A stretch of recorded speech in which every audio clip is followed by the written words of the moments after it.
उनलाई जे ठिक लाग्यो त्यो उनले गरे। अदालतले उसलाई रिहा गर्नुपर्ने हुन्छ, किनभने सरकार चाहिँ एउटा के भने निरङ्कुश रूपमा प्रस्तुत हुँदैछ। पाइको चाहिँ हिसाब चाहिँ दिनुपर्ने हुन्छ। अहिले नागरिकलाई यो सरकारमाथि विश्वासै छैन। नोबडी ट्रस्ट भेडा बाख्रा जस्तो गरेर एउटा चाहिँ राखिएको छ र सरकारले भन्छ मैले 10 अरब खर्च गरेँ। त्यसैलाई एउटा भौतिक आक्रमण त त्यहाँ भएको छैन। सरितागिरीले जुन अभिव्यक्ति आयो त्यसको बारेमा अब सारा देशै आक्रोशित छ। अन टप अफ दैट सरकार भ्रष्ट पनि छ र निरङ्कुश पनि छ, विवेकहीन तरिकाले काम गर्दैछ।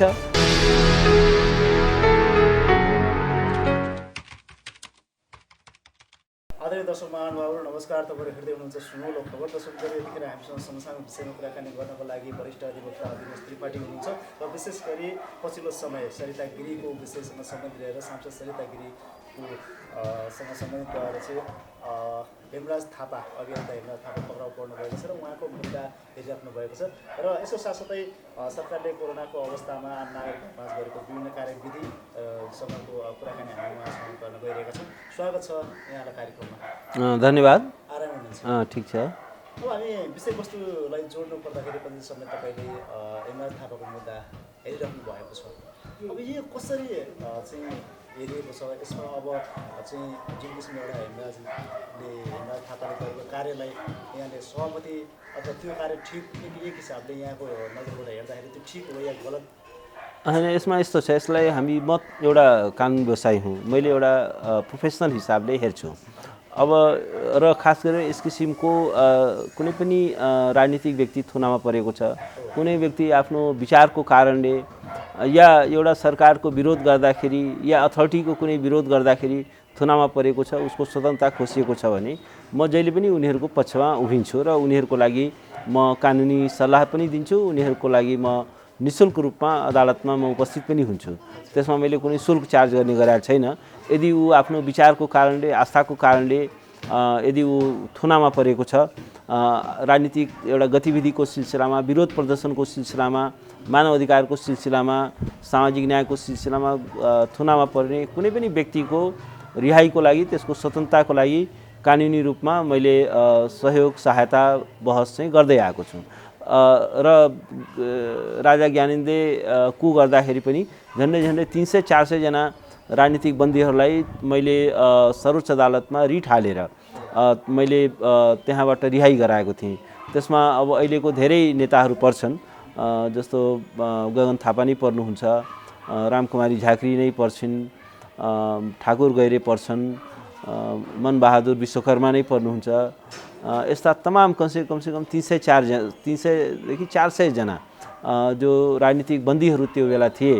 त्यो बेला थुप्रै सांसद सदस्यहरू पनि पक्राउ परेका थिए, थुप्रै विद्यार्थी नेताहरू, ट्रेड युनियन लिडरहरू, तिनीहरूको पक्षमा चाहिँ मैले निःशुल्क वकालत गरेको थिएँ। त्यसमा म चाहिँ एउटा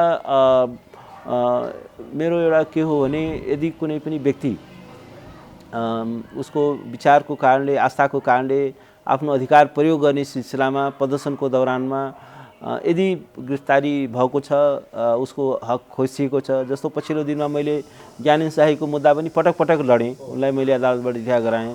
हाम्रो पूर्व सचिव हुनुहुन्थ्यो भीम उपाध्यायजी, उहाँलाई पनि मैले रिहाई गराएँ। त्यस्ता धेरै छन्, अब अहिले सबैको नाम म सम्झिन्न। त्यसकारण के हो भने अब हेमराज थापा एउटा चाहिँ विद्यार्थी नेता हुन्। अब उनले आफ्नो अहिले भ्रष्टाचारको विरुद्धमा आन्दोलन गरेको देखिन्छ। त्यसकारण के छ भने अब उनले एउटा विरोध प्रदर्शन गर्यो भन्दैमा अब उनलाई पनि गिरफ्तार गरिएको छ। त्यसकारण अब उनलाई पनि मैले उनको पक्षमा पनि म वकालत गर्दैछु र उनलाई पनि म प्रतिनिधित्व गर्दैछु। गर्नुको कुनै एउटा कारण, एउटा आन्दोलन गर्नुपर्ने एउटा हदसम्म होला भन्ने किसिमको, अब जस्तै घरमै गएर सांसद जस्तो व्यक्तिको घरमै गएर एउटा एक किसिमको विरोध, एउटा अलिकति उशृङ्खल जस्तो देखाइएको त्यहाँ पाउनुहुन्छ? अब यसमा यस्तो छ, अब धेरै कुराहरू हुन्छन्, तर हामीले चाहिँ के हो भने कसैको पनि एउटालाई अब हामीले प्रतिनिधित्व गर्ने, उनको स्वतन्त्रता खोसियो, उनलाई चाहिँ अहिले गिरफ्तार गरियो र उनलाई थुनामा राखे गरिएको छ भन्दाखेरि के हो भने आखिर उनी कुनै त्यो व्यक्तिगत कारणले, अर्को कुनै आपराधिक कारण छैन, हैन, उनको कुनै व्यक्तिगत स्वार्थको कुरो केही पनि छैन। उनलाई जे ठिक लाग्यो त्यो उनले गरे। त्यसकारण के हो भने उनलाई त्यसरी चाहिँ कसैसँग पनि तपाईँ असहमत हुन पाउनुहुन्छ, असहमतिको अधिकार सबैलाई छ, तर राज्यले पनि असहमति राख्ने व्यक्तिहरूलाई त्यसरी थुनामै राख्ने, मुद्दै चलाइहाल्ने चाहिँ गर्नु हुँदैन।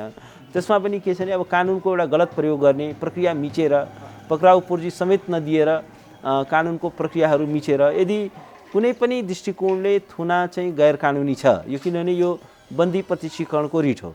बन्दी प्रत्यक्षीकरणको रिटमा के हुन्छ भने यदि कुनै पनि तरिकाले यदि थुना चाहिँ गैर कानुनी देखिन्छ, इलिगल देखिन्छ, कानुनको प्रक्रिया पुगेको छैन, त्यसको सब्स्ट्यान्टिभ प्रावधान पनि, त्यसको कानुनको सारवान प्रावधानको पनि यदि उल्लङ्घन भएको छ र कानुनको एउटा प्रक्रियागत विधि, त्यसको प्रोसिडर लको पनि कहीँ भायोलेसन भएको छ र आउट अफ अथोरिटी, लको अथोरिटीभन्दा बाहिर गएर त्यो प्रक्रियालाई मिचेर यदि गिरफ्तारी भएको छ, थुनामा राखिएको छ भने त्यो थुनालाई अदालतमा चुनौती दिन सकिन्छ र अदालतले त्यसको सबै लिगालिटीलाई टेस्ट गर्छ, सबै त्यसको प्रक्रियात्मक कुरालाई पनि टेस्ट गर्छ र त्यसको सब्स्ट्यान्टिभ प्रावधानलाई पनि टेस्ट गर्छ र त्यसपछि अदालतले यदि लाई लाग्यो कि यो थुना चाहिँ गैर कानुनी छ, यहाँ चाहिँ कानुन मिचिएको छ, कानुनको सारवान कानुन पनि मिचिएको छ या प्रक्रियात्मक कानुन मिचिएको छ भने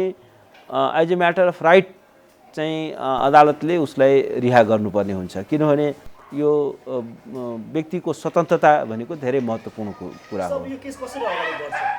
होइन, अब यस्तो छ, हिजो यो बन्दी प्रत्यक्षीकरणको रिट हो, अब उनलाई अहिले अभद्र व्यवहारमा मुद्दा चलाइरहेको छ, त्यसको लागि म्याद थपेको छ। अब हिजो चाहिँ करिब करिब आधा दिन जस्तो यही मुद्दामा सुनवाई भयो र बेलुका मात्रै यसको आदेश आयो, तर अब के हो भने दुईजना न्यायाधीशहरूको इजलासले सुनवाई गर्यो, तर त्यो सुनवाई पछि दुवैजना न्यायाधीशहरूको फरक राय आयो, मत बाझियो, रायबाजी फैसला भयो।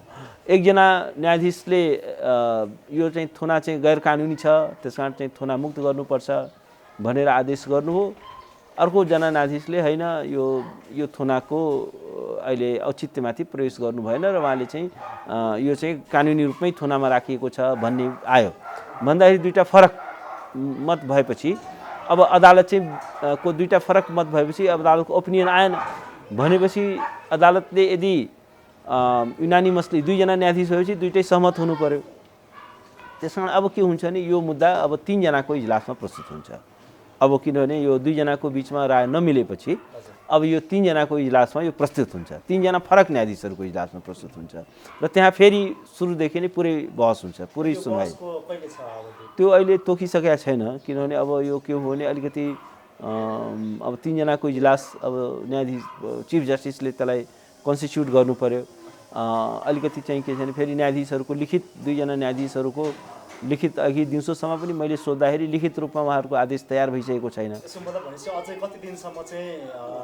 अब 2-3 दिन लाग्न सक्छ, 3-4 दिन लाग्न सक्छ, 4-5 दिन लाग्न सक्छ। अब अनुमानको कुरा, किनभने अब आज फाइल तल झरेन, त्यो लिखित रूपमा आदेश आएको पाइएन। मैले अघि 4 बजीसम्म, 4:30 बजीसम्म पनि फलो गरिरहेको थिएँ। अब भोलि सायद आउला। जस्तै कतिपयले के आकलन गरेका छन् भने सरकारको विरोध गर्दाखेरि जुन किसिमको पछिल्लो अहिले कारबाहीको नीति ल्याइएको छ, 6 महिनासम्मको जेल, त्योभन्दा बढी हुन सक्ने किसिमको यस्ता नीतिहरू ल्याइरहँदाखेरि चाहिँ के छ, त्यो सम्भावना देखिन्छ अथवा कतै त्यही त हुने होइन? अब होइन, सरकार चाहिँ एउटा के हो भने निरङ्कुश रूपमा प्रस्तुत हुँदैछ। सरकारले अहिले यो कोरोनाको महामारीलाई पुरै चाहिँ मिसम्यानेजमेन्ट गरेको छ। त्यहाँ व्यापक चाहिँ के छ भने भ्रष्टाचार भएको छ, शक्तिको व्यापक दुरुपयोग भएको छ। अब अहिले धेरै ठुलो रकम खर्च गरेको भनियो, 10 अरब रुपियाँ चाहिँ के छ भने खर्च गरेको भनियो। यसको विषयमा हजुर पनि यो चाहिँ प्रस्ट्याउनका लागि यसको चाहिँ तथ्य दिनको लागि हजुरले माग गर्नु भएको थियो? हो, मैले चाहिँ के छ भने यो सूचनाको हक अन्तर्गत, किनभने संविधानको धारा 27ले हरेक नागरिकलाई सार्वजनिक विषयवस्तुमा एउटा सूचना माग्न पाउने, जानकारी माग्न पाउने एउटा हक छ र यो 10 अरब रुपियाँ कहाँ खर्च भयो भन्ने कुरा यो एउटा सार्वजनिक महत्त्वको प्रश्न हो, सबै नागरिकले थाहा पाउनु पर्ने प्रश्न हो। यो कुनै यो व्यक्तिगत मामिला होइन, किनभने यो राज्यको कोष हो, कुनै प्रधानमन्त्रीको व्यक्तिगत कोष होइन, उहाँको व्यक्तिगत सम्पत्ति होइन, राज्य यो ट्याक्स पेयरहरूको पैसा हो। उहाँले यसलाई आफ्नो व्यक्तिगत हितमा चाहिँ या भ्रष्टाचारमा आफ्ना आसेपासेलाई बाँड्नको लागि त्यो प्रयोग गर्न पाउनुहुन्न। यसको चाहिँ एकदमै पारदर्शी तरिकाले उहाँले खर्च गरेको हुनुपर्छ र यसको चाहिँ पाइको चाहिँ हिसाब चाहिँ दिनुपर्ने हुन्छ। त्यसकारण चाहिँ के छ भने उहाँले उहाँको कार्यालयले सूचना जारी गर्यो कि 10 अरब रुपियाँ चाहिँ सिधियो। अब ग्राउन्ड रियालिटी हेर्दाखेरि अब पिसिआर मेसिन एउटाले पनि काम गरेको भनिँदैन, किट चाहिँ को अभाव छ, त्यो पनि चाहिँ आरडिटी किट चाहिँ करिब 70मा ल्याइएको छ त एकदमै कमसल खालको, अरू किटहरू पनि कमसल खालको, पिसिआर मेसिन एकदमै थोरै मात्रामा झिकाइयो, त्यो पनि कमसल खालको पिसिआर मेसिनहरू झिटाइयो। त्यो जुन ल्याबहरूको पनि खासै त्यस्तो स्थापना भएन। क्वारेन्टाइनको हामीले यत्रो दुर्दशा हेरिरहेको छौँ कि कोरोना नै एउटा महामारीलाई फैलाउने एउटा चाहिँ कारखाना जस्तो भएको छ, एउटा ब्रिडिङ ग्राउन्ड जस्तो भएको छ। अब पैसा चाहिँ 10 अरब खर्च भइसक्यो भन्दाखेरि त हरेक अहिले नेपालीहरू आक्रोशित हुनु आवश्यक छ, एउटा स्वाभाविक छ। हरेकमा आक्रोश हुन आज युवाहरू चाहिँ सडकमा आएका छन्। त्यस कारण मैले के हो भने अब एउटा कानुनी प्रक्रिया मैले अपनाएर मैले चाहिँ संविधानको धारालाई टेकेर ल यसको चाहिँ पुरा फुल डिटेल चाहियो, के हो कहाँ खर्च भयो, त्यसको टोटल ब्याकग्राउन्ड चाहियो। त्यसपछि सरकारले त्यसको तेस्रो दिन चाहिँ खालि के भन्यो भने 10 अरबबाट घटायो, फेरि 8 अरब झन्डै 39 करोडको भन्यो। तर मैले भनेको जस्तो त्यो ब्रेकडाउन छैन। त्यहाँ के सरकारले कस्तो चतुर्याई गरेको छ भने त्यो एउटा बदनियत कसरी देखाएको छ भने धोखाधडी कहाँबाट देखिन्छ राज्यको भने अब स्वास्थ्य सामग्री खरिदमा 2 अरब, क्वारेन्टाइन बनाउनलाई 50 करोड यसरी भनेको छ। स्थानीय फलाना यो मिनिस्ट्रीलाई यति अरब, फलाना मन्त्र, त्यो चाहिँ त्यसरी होइन। जस्तो भनौँ स्वास्थ्य सामग्री खरिद गर्नलाई ब्रेकडाउन दिनु पर्यो। ब्रेकडाउन भने जस्तो स्वास्थ्य सामग्री खरिद गर्दाखेरि यो औषधि हामीले किन्यौँ या किट्सहरू यति सङ्ख्यामा किन्यौँ र प्रति किटको दाम यति थियो र हामीले यति यो आपत यति भयो, पिसिआर मेसिन एउटा मेसिनको यति भनेर पुरा डिटेल दिनु पर्यो। त्यस कारण के छ भने मैले अहिले त्यो फलो गरिरहेको छु प्रधानमन्त्री कार्यालयमा कि मलाई सूचना चाहिँ चाहियो। यदि त्यो सूचना मलाई प्रदान गरिएन भने म सूचना आयोग पनि जान्छु, किनभने सूचनाको हक सम्बन्धी जुन ऐन छ त्यो ऐनले सूचना आयोगको पनि व्यवस्था गरेको छ, त्यहाँबाट पनि सूचना माग गर्न सकिने व्यवस्था गरेको छ। त्यहाँबाट भएन भने पनि म कोर्टमा जान्छु। त्यस कारण के हो भने under the law, under the constitution, under legal obligation to provide all the expenditure details. त्यो जति पनि एक्सपेन्डिचर डिटेल्स छ त्यसको सबै चाहिँ डिटेल चाहिँ राज्यले गर्नुपर्ने हुन्छ, डिस्क्लोज गर्नुपर्ने हुन्छ। वास्तवमा सरकारले यो भोलिन्टरीली डिस्क्लोज गर्नुपर्ने, आफै गर्नुपर्ने हो। तर यो दुर्भाग्य हो। लोकतन्त्र भनेको के हो भने एउटा पारदर्शी सरकारको अवधारणामा टिकेको हुन्छ। लोकतन्त्र भनेको जवाबदेहिता हो। लोकतन्त्र भनेको सरकार एउटा सुशासन हो। र यो चाहिँ के छ भने 10 अरब, अब अरू धेरै ठाउँमा धेरै घोटाला भएको छ, तर अहिले यो महामारीको दौरानमा 10 अरबकै कुरा गरौँ, अरू त अब मेलाम्चीमा अरबौँ रुपियाँ घोटाला भयो, हरेक प्रोजेक्टमा घोटाला भएको छ। तर अब यो यत्रो महामारीको यो महासङ्कटलाई पनि सरकारले एउटा पैसा कमाउने, यसका मन्त्रीहरूले, यसका जुन अथोरिटी होल्डरहरू, ब्युरोक्राट्सहरूले एउटा पैसा कमाउने एउटा सुअवसरको रूपमा प्रयोग गर्न खोजे। यो भनेको एउटा it is a matter of international same. यो नेपालको लागि अन्तर्राष्ट्रिय लज्जाको विषय हो। संसारमा चाहिँ के छ भने सारा देशहरू अहिले महामारीलाई धेरै देशहरूले जितिसके, किनभने उनीहरू अत्यन्त पारदर्शी तरिकाले, अत्यन्त जिम्मेवार तरिकाले काम गरे, जनतालाई विश्वासमा लिए। अहिले नागरिकलाई यो सरकारमाथि विश्वासै छैन। नोबडी ट्रस्ट, कसैको ट्रस्ट छैन, ट्रस्ट डिफिसिटको अवस्था छ। किनभने सरकारले इच एन्ड एभ्री स्टेपमा भ्रष्टाचार गरिरहेको छ। इच एन्ड एभ्री स्टेजमा चाहिँ के छ भने नागरिकलाई चाहिँ डार्कमा राखेको छ, पब्लिक इन्ट्रेस्टको एङ्गेस्टमा काम गर्दैछ। उहाँले केही पनि एउटा वास्तवमा सिन्का पनि भाँच्नु भएको छैन। आज जुन यो महामारी फैलिँदै गएको छ नेपालमा, यसको सबभन्दा ठुलो जिम्मेवार चाहिँ के छ भने अहिलेको सरकार हो। उहाँहरूको मिसम्यानेजमेन्ट हो, उहाँहरूको चाहिँ गैर जिम्मेवारीपना हो। र उहाँहरूले चाहिँ के छ भने क्वारेन्टाइनको राम्रो बन्दोबस्त गर्नु भएन र त्यसलाई यो लकडाउनलाई पनि एउटा विवेकसम्मत तरिकाले, एउटा व्यवस्थित तरिकाले गर्न सकिन्थ्यो, त्यो पनि गर्नु भएन। सारा आफ्नो आसेपासेलाई जम्मैले पास पनि बाँड्नुभयो, अर्कोतिर लकडाउन पनि भन्नुभयो, आफ्ना आसेपासेलाई सबैले लकडाउन तोड्न पनि थियो र आफ्ना नागरिकहरूलाई एउटा चाहिँ के छ भने आफ्नो देशभित्र ल्याएर एउटा व्यवस्थित तरिकाले क्वारेन्टाइनमा राख्नुपर्नेमा अब साराले ल तिमीहरू अब बर्डर क्रस गर्न पाउँदैनौ भनेपछि त ती त अब केही दिन त बिचाराहरू धैर्य धारण गरेर बसे, तर अब त्यो अर्काको देशमा त्यो सिमानामा त्यतिकै कुरेर बस्न सम्भव हुँदैन। त्यसकारण अब लुकी छिपी पनि आए र उनीहरूलाई क्वारेन्टाइनमा एउटा राम्रोसँग राखिएन। क्वारेन्टाइन यति मिसम्यानेजमेन्ट छ कि त्यहाँ अब न खानेपानीको व्यवस्था छ, न औषधिको व्यवस्था छ, न खानेकुराको व्यवस्था छ। त्यहाँ सर्पहरू आउँछन्, त्यहाँ उपियाहरू छन्, त्यहाँ चाहिँ लामखुट्टेहरू छन्, एउटा अमान्य अवस्थामा छ र त्यहाँ कुनै सोसल डिस्टेन्सिङ पनि छैन। एकदमै भेडा बाख्रा जस्तो गरेर एउटा चाहिँ राखिएको छ र सरकारले भन्छ मैले 10 अरब खर्च गरेँ भन्दाखेरि यो त सरासर धोखाधडी हो, सरासर नागरिकको आँखामा चाहिँ धुलो झोकिएको हो र यस्तो कुरा चाहिँ हामी नागरिकहरूले स्वीकार गर्नु हुँदैन, सहनु हुँदैन। एउटा अन्याय सहनु, भ्रष्टाचारलाई सहनु भनेको पनि के हो भने त्यसको मतियार बन्नु हो। किनभने यस्तो बेला पनि हामी मौन भएर बस्नु भनेको चाहिँ के छ भने यो अपराधको, यो भ्रष्टाचारको चाहिँ मतियार बन्नु हो। त्यस कारण हामी यु हेभ टु स्पिक, हामीले बोल्नै पर्छ, हामीले विरोध गर्नै पर्छ, आवाज उठाउनै पर्छ र यो सरकारलाई जवाबदेह बनाउनुपर्छ, आफ्नो हिसाब किताब खोज्नुपर्छ र यसरी चाहिँ सरकारलाई गैर जिम्मेवार तरिकाले काम गर्ने अधिकार छैन। सरकार नागरिकप्रति जवाबदेह हुनुपर्छ। संविधान छ हामीसँग, लिखित कानुन छ, लिखित संविधान छ, त्यसमा नागरिक अधिकारहरूको वर्णन गरिएको छ। त्यसमा हरेक नागरिकहरूलाई स्वास्थ्यको अधिकार छ, हरेक नागरिकलाई सामाजिक सुरक्षाको अधिकार छ, जीवनको अधिकार छ। यो यत्रो क्राइसिसको बेलामा सरकारले त नागरिकहरूलाई यत्रो ठुलो सङ्ख्यामा गरिबीको रेखा मुनि रहेको, नेपालको more than 40% population below the poverty line छ। ठुलो सङ्ख्या चाहिँ दैनिक ज्यालादारीमा बाँच्नेहरूको छ। ठुलो सङ्ख्यामा चाहिँ के छ भने मान्छेहरू उनीहरूसँग आएको कुनै सुनिश्चित स्रोत र साधन केही पनि छैन। उनीहरू ल्यान्डलर्ड, गाउँमा जानुहोस् तपाईँ धेरै ठुलो सङ्ख्या चाहिँ ल्यान्डलेस पपुलेसन छ र उनीहरू अहिले सबै यो आउट अफ जब भएका छन्, उनीहरू आम्दानीविहीन भएका छन्, उनीहरूको छाक टार्न गाह्रो छ। त राज्यले के चाहिँ कदम चाल्यो, के चाहिँ राहत दियो र सुरुमा चाहिँ अलिअलि चामल बाँडेको भनियो र वास्तवमा के हो भने रियल टार्गेटमा रियल चाहिँ डिजर्भिङ मान्छेहरूले, साँच्चीकै भन्यो भने एउटा गरिबीको रेखा मुनि रहेका पीडित मान्छेहरूले, वञ्चित मान्छेहरूले त्यो चाहिँ राहत पाएको छैन। र एकचोटि राज्यले जम्मा 4 किलो चामल त्यो कतिसम्मको लागि हो? त्यो त लकडाउन हुँदासम्म र अर्को वैकल्पिक एउटा बन्दोबस्त आय आर्जनको नभएसम्म सरकारको रेस्पोन्सिबिलिटी हो नि। राज्य भनेको नागरिकहरूको अभिभावक हो, नागरिकहरूको सुरक्षा गर्नुपर्ने हुन्छ, नागरिकहरूलाई सामाजिक सुरक्षा प्रदान गर्नुपर्ने हुन्छ, उनीहरूको जीवन रक्षा गर्नुपर्ने हुन्छ।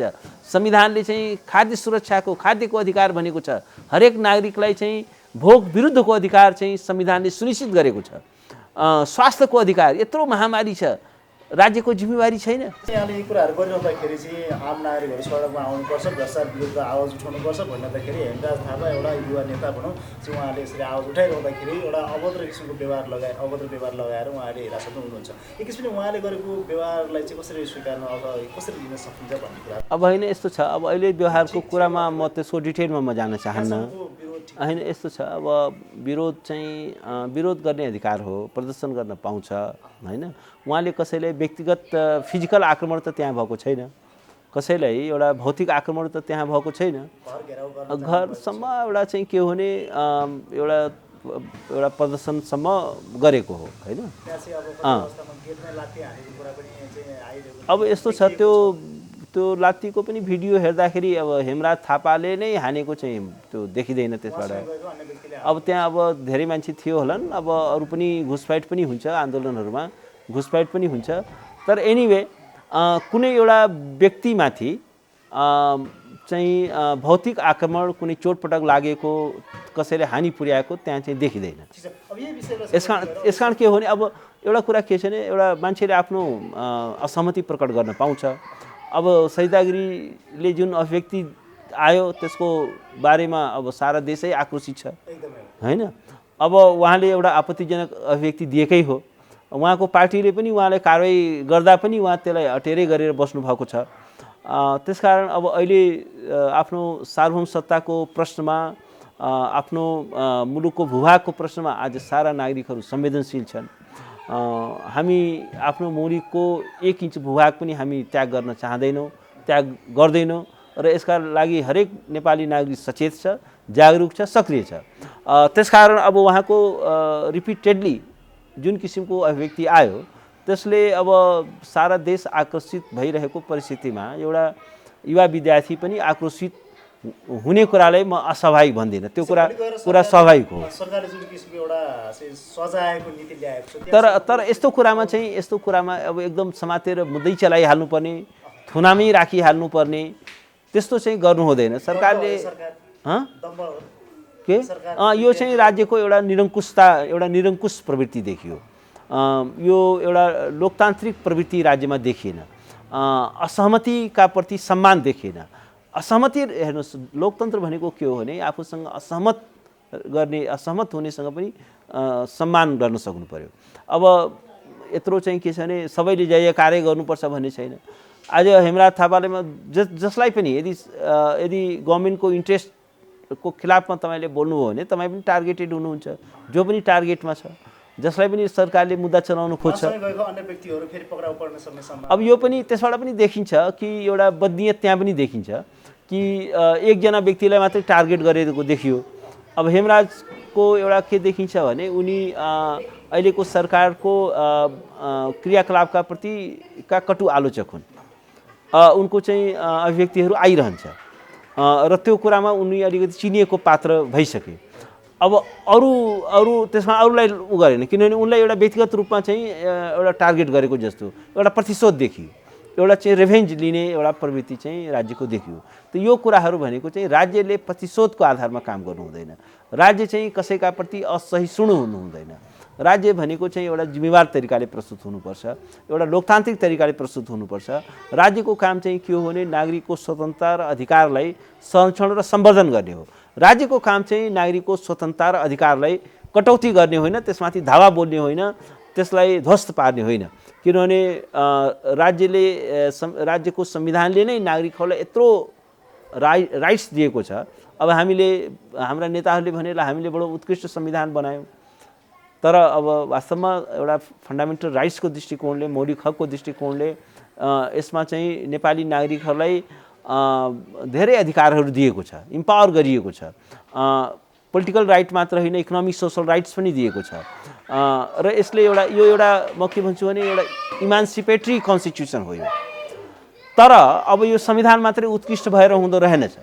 यदि संविधान उत्कृष्ट छ तर यसका सत्ता सञ्चालक जुन छन् तिनीहरूको मानसिकता यदि निकृष्ट प्रकृतिको छ, उनीहरू विवेकहीन छन्, उनीहरू भ्रष्ट छन्, उनीहरू गैर जिम्मेवार छन्, उनीहरू गैर लोकतान्त्रिक छन्, उनीहरू निरङ्कुश ढङ्गले प्रस्तुत हुन्छन् भने एउटा लोकतान्त्रिक संविधान पनि असफल हुन्छ। त्यो संविधानले वर्क गर्दैन। किनभने संविधान भनेको आफैमा एउटा सजीव वस्तु होइन। संविधान भनेको त एउटा अक्षरहरूको, शब्दहरूको, वाक्यहरूको एउटा सङ्ग्रह हो। यसले एउटा जीवन्तता तपाईँ हाम्रो बिहेभियरले प्राप्त गर्ने हो नि। रुलर्सहरूको, सत्ता सञ्चालकहरूको जुन बिहेभियर छ त्यसबाट यो संविधानले एउटा जीवन्तता प्राप्त गर्ने हो। र यदि हामी त्यसलाई रेस्पेक्ट गर्न तयार छैनौँ, हामी त्यसलाई मान्न तयार छैनौँ भने संविधानको केही पनि अर्थ हुँदैन।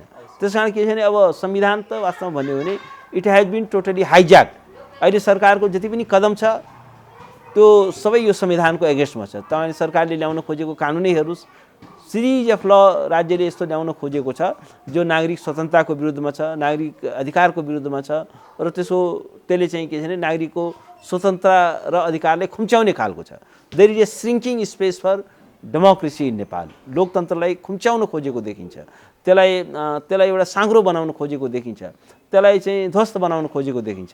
त्यस कारण अब सरकार चाहिँ अन टप अफ द्याट सरकार भ्रष्ट पनि छ र निरङ्कुश पनि छ, विवेकहीन तरिकाले काम गर्दैछ र सत्ता सञ्चालकहरूको व्यक्तिगत इन्ट्रेस्टमा चाहिँ के छ भने स्टेटलाई हाइजेक गरिएको छ, संविधानलाई हाइजेक गरिएको छ। यस्तै अब भनेपछि यावत कुराहरू गरिरहँदाखेरि एक किसिमले सरकारले जुन किसिमले नागरिकको हित विपरीत कार्यहरू गरिरहेको छ भन्दाखेरि यो सरकार सुध्रेर अगाडि बढ्नुपर्छ अथवा यो व्यवस्था चेन्ज हुनुपर्छ अथवा नेतृत्व चेन्ज हुनुपर्छ? होइन, यस्तो छ।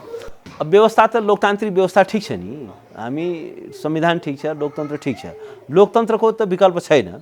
अब लोकतन्त्र भनेकै के हो भने नागरिकहरूलाई आफ्नो सरकार चाहिँ परिवर्तन गर्ने अधिकार छ र सरकार चाहिँ नागरिकका प्रति जिम्मेवार हुनु पर्यो, जवाबदेह हुनु पर्यो, लोकतान्त्रिक तरिकाले प्रस्तुत हुनु पर्यो। त्यसकारण यो संविधानले एउटा स्पेस दिएको छ। तर हामी के देखिरहेको छौँ भने संवैधानिक जुन प्रावधानहरू छन् त्यसको एउटा दुरुपयोग भइरहेको अवस्था छ। त्यसलाई एउटा त्यसमाथि भुवाङ पार्ने काम भइरहेको छ, त्यसलाई सबभर्ट गर्ने काम भइरहेको छ। त्यसकारण के छ भने यो संविधानको प्रब्लम होइन, यो हाम्रो नेताहरूको सत्ता सञ्चालकहरूको बिहेभियरमा प्रब्लम छ।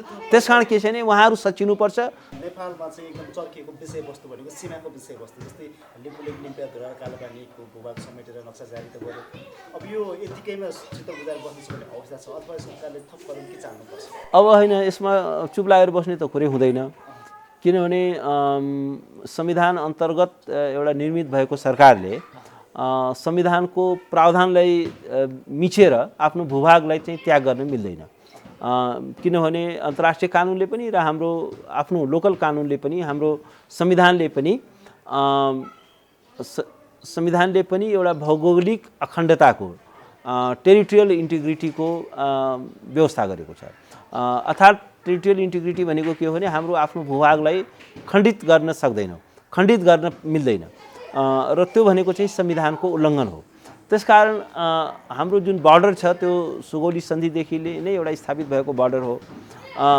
त्यो तमाम किसिमको ऐतिहासिक तथ्यले, प्रमाणले त्यो कुरालाई साबित गर्दछ र अन्तर्राष्ट्रिय कानुनअनुसार सबै छिमेकी देशहरूले र अरू अन्तर्राष्ट्रिय समुदायले पनि कुनै पनि देशको भौगोलिक अखण्डतालाई, त्यसको सिमानालाई चाहिँ सम्मान गर्नुपर्ने हुन्छ। त्यो सिमानालाई म सम्मान गर्दिनँ चाहिँ भन्न पाइँदैन। त्यो चाहिँ के छ भने हाम्रो there is a principle of territorial integrity, त्यो चाहिँ अन्तर्राष्ट्रिय कानुनअनुसार पनि हामी चाहिँ प्रोटेक्टेड छौँ। अब के भयो भने भारतले आफ्नो भूभागलाई चाहिँ मिचेको मात्र होइन, त्यहाँ आफ्नो मिलिट्री राखेको छ, त्यहाँ बाटो बनायो, र त्यो चाहिँ गम्भीर रूपमा आपत्तिजनक छ। त्यो कुनै पनि देशलाई त्यो अधिकार छैन। र यस्तो इस्युमा चाहिँ के छ भने हामी एउटा मौन भएर बस्न पनि मिल्दैन। हामीले आफ्नो भूभागको फिर्ता गर्नको लागि अब अहिले नक्सा प्रकाशित भयो, संविधान संशोधन भयो, तर त्यति मात्रै पर्याप्त छैन।